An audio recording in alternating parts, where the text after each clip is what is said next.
Welcome to this week's Walthers Showroom Update. I'm Zach, and this week I've got some brand new, absolutely gorgeous GP9 units for you from WalthersProto. They just came into stock. They're now available in 5 different paint schemes. We're ready to go right on over to the track right now and check them out. The new WalthersProto GP9 release models are the Phase 1 units, which have been in service since 1954.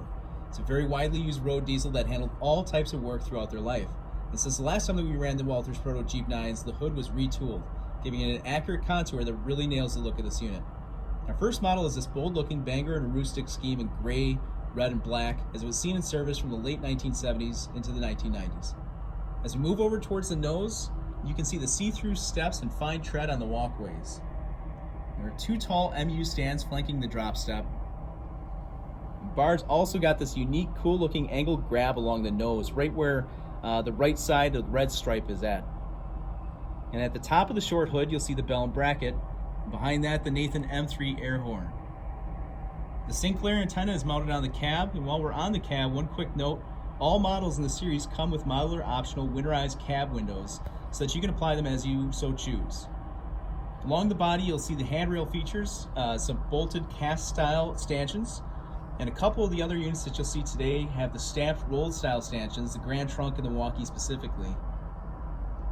On the roof, you can see that the bar unit is equipped with dynamic brakes, as well as a winterization hatch behind that on the roof.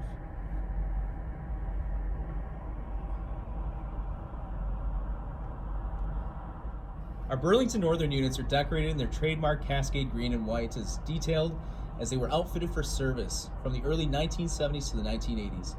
On the nose, you'll see one MU stand with grabs up the nose leading to the short hood, where you'll find the roof-mounted bracket and bell.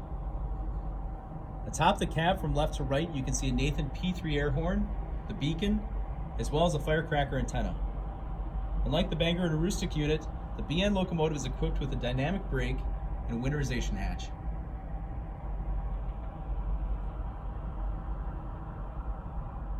Next up is this handsome Grand Trunk Western model based on units in service from the early 1970s to the early 1990s. This diesel is equipped for a long hood forward operation. On the nose, you'll find one low-profile MU stand, and standing just behind that is a brake lever. And following up the nose above the headlight is the bracket and bell, accompanied by a Nathan M3 air horn. Along the long hood, you can see the winterization hatch, but no dynamic brake. And this is the first unit where you'll see the rolled handrail stanchions I mentioned before. Above the cab, you'll find the Sinclair radio antenna, along with the tall standing operating beacon.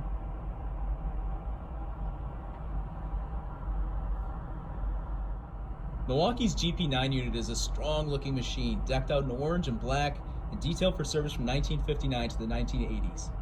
There's a low-profile MU stand on the nose with a large single-chime air horn on the short hood.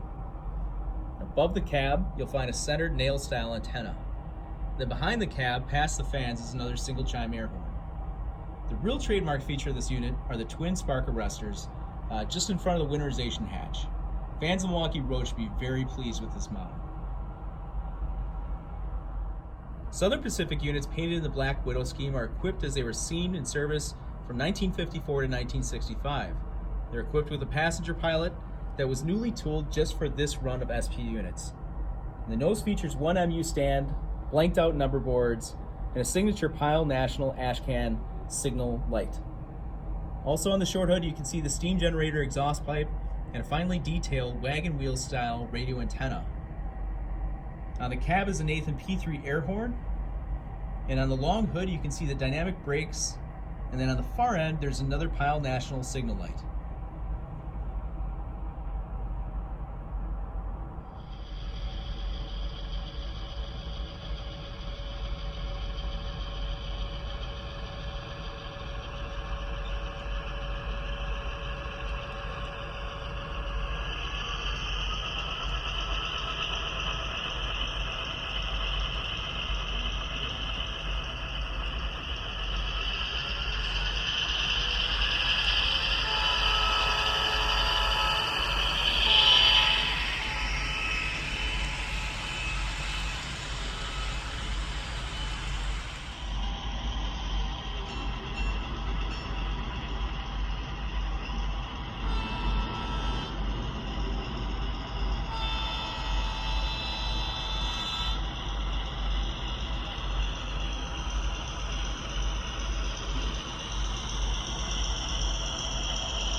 All right, so hopefully you share my opinion that those are indeed beautiful models of the EMD GP9 road diesel.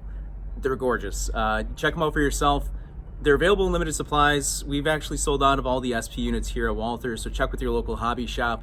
If you want to see more photos, hop on over to walthers.com. We've got photos of each one of the units there ready for you right now. And don't delay ordering. Absolutely order right away if you're interested. One other note before we go, the George Bush commemorative UP train is in pre-orders right now. We do not expect there to be any extras left over after the pre-orders close at March 31st.